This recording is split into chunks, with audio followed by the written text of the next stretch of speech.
محترم ناظرین و سامعین، السلام علیکم۔ یہ ویڈیو سیدنا شیخ عبدالقادر جیلانی کی زندگی پر تذکرے کا دوسرا حصہ ہے۔ اگر آپ نے پہلی ویڈیو نہیں دیکھی تو اس کا لنک ڈسکرپشن میں موجود ہے۔ آپ رحمۃ اللہ علیہ رمضان المبارک کی پہلی تاریخ کو دنیا میں تشریف لائے۔ اسی رات آپ رحمۃ اللہ علیہ کے والد محترم حضرت ابو صالح نے حضور اکرم صلی اللہ علیہ وآلہ وسلم کو خواب میں دیکھا کہ سرور کونین صلی اللہ علیہ وآلہ وسلم اپنے صحابہ کرام اور اولیاء کرام کے ساتھ تشریف فرما ہے اور فرماتے ہیں کہ ابو صالح، تجھے اللہ نے فرزند عطا کیا ہے اور وہ میرے بیٹے کی مانند ہے اور اس کا مرتبہ اولیاء کرام میں سب سے الگ ہے۔ آپ رحمۃ اللہ علیہ کی پیدائش کی رات ایک عجیب و غریب واقعہ پیش آیا۔ مورخین لکھتے ہیں کہ اس رات پورے شہر میں جس قدر بھی بچے پیدا ہوئے وہ سب کے سب لڑکے تھے، پھر وہ تمام لڑکے جوان ہو کر ولایت کی منزل تک پہنچے۔ آپ رحمۃ اللہ علیہ کی والدہ ماجدہ فرماتی ہیں کہ عبدالقادر رمضان المبارک میں پیدا ہوئے اور انہوں نے پورے مہینے دن کے وقت دودھ نہیں پیا۔ دوسرے سال گہرے بادل ہونے کی وجہ سے رمضان المبارک کا چاند نظر نہیں آیا تو لوگ سوچ میں پڑ گئے اور آخر قرب جوار کے چند لوگوں نے حضرت شیخ عبدالقادر جیلانی رحمۃ اللہ علیہ کی والدہ ماجدہ سے دریافت فرمایا کہ سیدہ، کیا تمہیں رویت ہلال کی کوئی خبر ہے؟ تو جواب میں سیدہ نے یہ فرمایا کہ آج میرے عبدالقادر نے خلاف عادت دن کے وقت دودھ نہیں پیا، اس لیے میں سمجھتی ہوں کہ آج پہلا روزہ ہے۔ کچھ دن بعد معتبر شہادتوں سے یہ بات تصدیق ہو گئی کہ دوسرے شہروں میں رمضان المبارک کا چاند نظر آ گیا تھا۔ پھر یہ بات دور دراز کے علاقوں میں بھی مشہور ہو گئی کہ سعادات عجم میں ایک مبارک بچہ پیدا ہوا ہے جو رمضان المبارک میں دن کے وقت دودھ نہیں پیتا۔ آپ رحمۃ اللہ علیہ نے بھی اپنے ایک شعر میں اس واقعے کی طرف اشارہ کیا ہے کہ جس کا ترجمہ کچھ یوں ہے کہ میرے ابتدائی حالات کے ذکر سے تمام عالم بھرا ہوا ہے اور میرے گہوارے میں روزہ رکھنا مشہور ہے۔ آپ رحمۃ اللہ علیہ نے ابھی ہوش بھی نہیں سنبھالا تھا کہ آپ کے والد محترم بیمار ہو گئے اور دار فانی سے رخصت ہو گئے۔ اکثر اولیاء کرام کی زندگی میں یہ قدر مشترک پائی جاتی ہے کہ وہ بچپن ہی میں سائے بدری سے محروم ہو جاتے ہیں اور پھر مادہ پرست لوگ یہ سمجھتے ہیں کہ ان یتیم بچوں کی زندگی کیسے گزرے گی اور دنیا میں کون ان کا پرسان حال ہوگا۔ مگر ایک وقت یہ بھی آتا ہے کہ یہی بچے ساری دنیا کا محور مرکز ہوتے ہیں اور بڑے بڑے شاہان وقت آپ کے آستانے پر کاسہ سوال لیے کھڑے رہتے ہیں۔ قدرت کی اسی رسم خاص کے مطابق حضرت شیخ عبدالقادر جیلانی رحمۃ اللہ علیہ بھی بچپن میں یتیم ہوئے، لیکن ابھی آپ کے نانا حیات تھے۔ حضرت سید عبداللہ رحمۃ اللہ علیہ نے آپ کو اپنی آغوش محبت میں لے لیا اور اپنے محبوب نواسے کی تعلیم و تربیت جاری رکھی۔ آپ رحمۃ اللہ علیہ کا بچپن دوسرے بچوں سے بالکل مختلف تھا۔ آپ کو دوسرے بچوں کے کھیلوں اور مشغلوں سے کوئی دلچسپی نہیں تھی، پھر بھی اگر کبھی مجبور ہو کر دوسرے بچوں کی طرف متوجہ ہوتے تو ایک غیبی صدا آپ رحمۃ اللہ علیہ کا تعاقب کرتی کہ اے بابرکت بچے، میری طرف لوٹ آ۔ کسی معتبر تاریخ سے یہ پتہ نہیں چلتا کہ آپ رحمۃ اللہ علیہ کی تعلیم کا آغاز کب ہوا، پھر بھی ایک مستند روایت موجود ہے جس سے یہ اندازہ ہوتا ہے کہ آپ 10 برس کی عمر میں حصول علم کی غرض سے مکتب تک تشریف لے جایا کرتے تھے۔ اس روایت کی بنیاد ایک مشہور واقعہ ہے کہ ایک بار حضرت شیخ عبدالقادر جیلانی رحمۃ اللہ علیہ سے پوچھا گیا کہ آپ کو اپنے ولی ہونے کا علم کب ہوا؟ جواب میں آپ نے فرمایا کہ جب میں 10 برس کا تھا تو اپنے شہر کے مکتب میں پڑھنے جایا کرتا تھا۔ راستے میں مردان غیب میرے پیچھے پیچھے چلتے دکھائی دیتے تھے، پھر جیسے ہی میں مدرسے میں داخل ہوتا تو مردان غیب کو بار بار یہ کہتے سنا کہ اللہ کے ولی کو بیٹھنے کی جگہ دو۔ ایک سائل نے آپ سے پوچھا، آپ کا عمر کس بات پر مبنی ہے؟ تو آپ نے فرمایا، صدق پر۔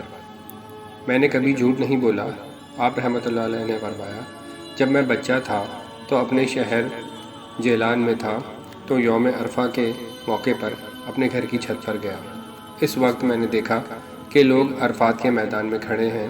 میں اپنی والدہ کے پاس آیا اور ان سے کہا، مجھے اللہ کے لیے بخش دو اور حکم دو کہ میں بغداد چلا جاؤں، وہاں علم حاصل کروں اور صالحین کی زیارت اور صحبت کا اختیار کروں۔ میری والدہ نے مجھ سے اس کا سبب پوچھا تو میں نے اپنا حال سنایا۔ وہ سن کر روئیں اور میرے پاس 80 دینار لائیں۔ جو کہ میرے والد چھوڑ کر فوت ہوئے تھے۔ والدہ نے 40 دینار تو میرے بھائی کے لیے رکھے اور 40 دینار میری گدڑی میں بغل کے نیچے سی دیے اور مجھے جانے کی اجازت دے دی۔ مجھ سے اس بات کا عہد لیا کہ ہر حال میں سچ بولوں گا، اور رخصت کرنے کے لیے باہر تک آئی اور کہنے لگی کہ اے فرزند، اب تم جاؤ، میں اللہ تعالیٰ کے لیے تم سے علیحدہ ہوتی ہوں اور اب روز آخرت ہی قیامت کے دن دیکھوں گی۔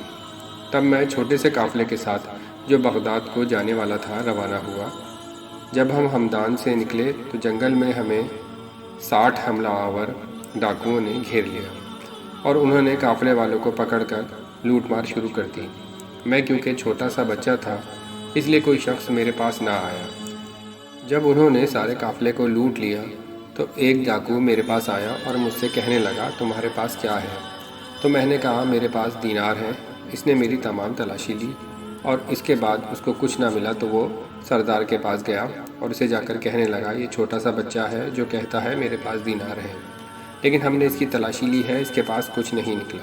وہ ڈاکو اس وقت ٹیلے پر بیٹھے قافلے کا لوٹا ہوا مال تقسیم کر رہے تھے۔ ڈاکو کے سردار نے مجھ سے کہا تمہارے پاس دینار کہاں ہے؟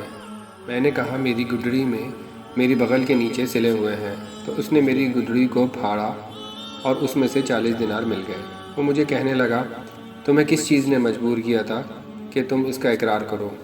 میں نے کہا میری ماں نے گھر سے نکلتے ہوئے مجھ سے عہد لیا تھا کہ بیٹا ہمیشہ سچ بولنا، اس لیے میں اس عہد کی خلاف ورزی نہیں کر سکتا۔ یہ سن کر وہ سردار رونے لگا اور کہنے لگا کہ تم نے اپنے ماں کی عہد کی خیانت نہیں کی اور مجھے سالہ سال ہو گئے اپنے رب کی عہد میں خیانت کر رہا ہوں۔ اس نے وہیں میرے ہاتھ پر توبہ کی اور اس کے ساتھیوں نے کہا کہ ہم ڈاکہ زنی اور لوٹ مار میں تمہارے ساتھ تھے اور اب توبہ میں بھی تمہارے ساتھ ہوں گے، اور سب نے مل کر میرے ہاتھ پر توبہ کی اور قافلے والوں کا سارا لوٹا ہوا مال ان کو واپس کر دیا۔ آپ رحمۃ اللہ علیہ کی یہ پہلی کرامت تھی جس نے ایک رہزن کی زندگی کا نقشہ ہی بدل دیا۔ آپ رحمۃ اللہ علیہ نہایت رقیق قلب اور فیاض انسان تھے۔ آپ رحمۃ اللہ علیہ سے لوگوں کی تکلیف دیکھی نہیں جاتی تھی۔ یہی وجہ ہے کہ بغداد پہنچتے پہنچتے آپ کی تمام اشرفیاں ضرورت مندوں پر خرچ ہو گئیں اور فاقہ کشی میں مبتلا ہو گئے۔ ایک موقع پر آپ نے فرمایا جب میں پہلے بغداد میں داخل ہوا تو وہاں 3 دن تک مجھے کھانے کے لیے کوئی چیز نہیں ملی۔ آخر میں تنگ آ کر ایوان کسرا کی طرف نکل پڑا۔ یہ وہی ایوان ہے جس کے 14 کنگرے حضور صلی اللہ علیہ وآلہ وسلم کی ولادت کے وقت گر گئے تھے۔ وہاں پہنچ کر اندازہ ہوا کہ مجھ سے پہلے بھی بہت زیادہ لوگ وہاں موجود ہیں، اور میں نے دیکھا کہ ایوان صدر میں تقریباً 70 اولیاء اپنے شکم کی آگ بجھانے کے لیے جائز اور حلال چیزیں تلاش کر رہے ہیں۔ اس لیے میں نے سوچا کہ ان بزرگوں کے راستے میں رکاوٹ ڈالنا مروت کے خلاف ہے۔ مجبوراً میں بغداد کی طرف لوٹ آیا۔ بغداد پہنچ کر مجھے ایک شخص ملا جس کو میں پہچانتا تھا، یہ ہمارے اہل میں سے ہے۔ اس نے مجھے سونے کا ایک ٹکڑا دیا اور کہا کہ یہ تمہاری والدہ نے دے کر مجھے تمہارے پاس بھیجا ہے، اور اس میں سے کچھ تو میں نے رکھ لیا اور باقی لے کر جلدی کھنڈر کی طرف گیا اور وہاں تمام سونا 70 اولیاء میں تقسیم کر دیا۔ انہوں نے مجھ سے کہا کہ یہ کیا ہے؟ تو میں نے کہا کہ یہ میری ماں نے بھیجا ہے۔ پھر میں بغداد کی طرف لوٹا اور جو سونا میں نے اپنے لیے رکھا تھا اس سے کھانا خریدا اور فقراء کو میں نے آواز دی تو وہ کھانا ہم سب نے مل کر کھایا۔ رات کو میرے پاس اس سونے میں سے کچھ بھی نہیں بچا تھا۔ اسی طرح شیخ ابو محمد عبداللہ کا بیان ہے کہ حضرت شیخ عبدالقادر جیلانی رحمۃ اللہ علیہ نے فرمایا ایک دن میں کسی ویران مقام پر بیٹھا اپنا سبق یاد کر رہا تھا۔ یہ وقت فاقہ کشی کا تھا جس کے سبب میری آنکھیں دھندلی ہوتی جا رہی تھیں اور سر چکرانے لگتا تھا کہ ایک غیبی صدا سنائی دی کہ عبدالقادر کب تک بھوکا رہے گا؟ کسی سے قرض لے تاکہ تجھے علم حاصل کرنے میں دشواری پیش نہ آئے۔ میں نے کہا میں اپنے وطن سے بہت دور ہوں اور یہاں میرا کوئی شناسہ نہیں، پھر مجھے کون قرض دے گا؟ آواز آئی جس نے تجھے اس ویرانے میں پکارا ہے وہی تیرے قرض کی ادائیگی کا ذمہ دار ہے۔ دوسری بار صدائے غیبی سن کر میں ایک نان بھائی کے پاس پہنچا اور اسے کہا بھائی مجھے روزانہ 1.5 روٹی قرض دے دیا کرو، اس شرط پر کہ میں کبھی کہیں سے کچھ رقم مل گئی تو میں تمہارا سارا قرض لوٹا دوں گا، اور اگر اس دوران مر جاؤں تو مجھے معاف کر دینا۔ میری بات سن کر نان بھائی رونے لگا اور کہنے لگا کہ جتنا جی چاہے میری دکان سے لے جایا کریں۔ پھر میں نان بھائی کی دکان سے روزانہ 1.5 روٹی لے آتا۔ آخر مجھے اس قرض کی روٹی کھاتے ہوئے کافی مدت گزر گئی تو ایک دن بڑی شدت سے خیال آیا کہ عبدالقادر تو کب تک قرض لیے جائے گا اور کب اس کی ادائیگی کرے گا۔ اس خیال سے مجھے بڑی شرم آئی اور میں اس روز نان بھائی کی دکان پر نہیں گیا۔ دوسرے دن مجھے پھر وہی صدائے غیبی سنائی دی، جب ہم نے تمہارے قرض کی ادائیگی کا ذمہ لے لیا تو پھر اتنا پریشان ہونے کی کیا ضرورت ہے۔ میں نے کہا کہ نان بھائی کے سامنے ندامت سے میرا سر نہیں اٹھتا، اب میں اس کے پاس نہیں جاؤں گا، مگر قرض ادا کرنے تو جانا ہی پڑے گا۔ غیبی آواز نے مجھے خطاب کر کے کہا، فلانا مقام پر جاؤ اور وہیں تمہیں جو کچھ ملے اس سے نان بھائی کا سارا قرض ادا کر دینا۔ آخری میں حیرت میں ڈوبے جب میں اس مقام پر پہنچا تو قدرت نے ایک بار پھر میری دستگیری فرمائی۔ وہیں زمین پر مجھے چمکتا ہوا سونے کا ٹکڑا اس طرح پڑا ملا کہ جیسے میرا ہی انتظار کر رہا ہو۔ میں نے اس ٹکڑے کو اٹھایا اور پھر نان بھائی کے حوالے کر دیا۔ نان بھائی نے محبت سے مسکراتے ہوئے پوچھا کہ میاں اتنی جلدی کی کیا ضرورت؟ انتہائی سخت مشقت اور ریاضت کے بعد حضور شیخ عبدالقادر جیلانی رحمۃ اللہ علیہ نے 1496 ہجری میں علم قبرت، علم تفسیر، علم حدیث، علم فقہ، علم کلام، علم نعت، علم ادب، علم نولم، علم عروض، علم مناظرہ اور علم تاریخ کی مکمل تکمیل کی۔ اس وقت آپ رحمۃ اللہ علیہ کی عمر صرف 26 سال تھی۔ یہ بھی آپ رحمۃ اللہ علیہ کی ایک زندہ کرامت ہے کہ آپ نے صرف 26 سال کی عمر میں یہ سارے علم حاصل کر لیے۔ پھر جب آپ رحمۃ اللہ علیہ نے فتویٰ دینا شروع کیا تو علماء ظاہروں کی صفوں میں ہلچل مچ گئی۔ ان علماء کا یہ کہنا تھا کہ 26 سالہ نوجوان علم شریعت کی گہرائیوں کو نہیں سمجھ سکتا۔ پھر ان علماء نے حضور غوث اعظم کے خلاف ایک محاذ بنا لیا کہ عبدالقادر نے فتویٰ دینے کا اجازت نامہ کس سے حاصل کیا ہے۔ جب عقیدت مندوں نے حضور غوث اعظم سے یہ سوال کیا تو آپ رحمۃ اللہ علیہ نے فرمایا، میرے اساتذہ میرے علم سے مطمئن ہیں اور ان کا اطمینان ہی میرا اجازت نامہ ہے۔ آپ رحمۃ اللہ علیہ کے تمام اساتذہ درویش اور گوشہ نشین تھے، انہیں دربار خلافت میں تقرب حاصل نہیں تھا، اس لیے دنیا دار علماء ان فقراء کی علمی حیثیت کو تسلیم کرنے پر آمادہ نہیں تھے۔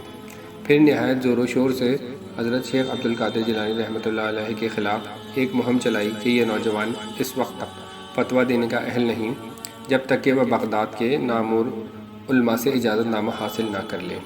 اجازت نامہ حاصل کرنے کی ایک شرط یہ بھی تھی کہ حضرت شیخ عبدالقادر جیلانی ان علماء کے سامنے پیش ہوں اور امتحان کے مرحلے سے گزریں۔ آپ رحمۃ اللہ علیہ نے امتحان دینا قبول فرمایا اور آخر امتحان کی ساعت آ پہنچی۔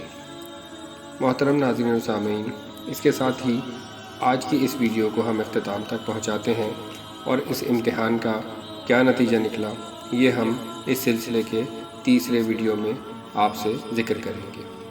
شکریہ، اللہ حافظ۔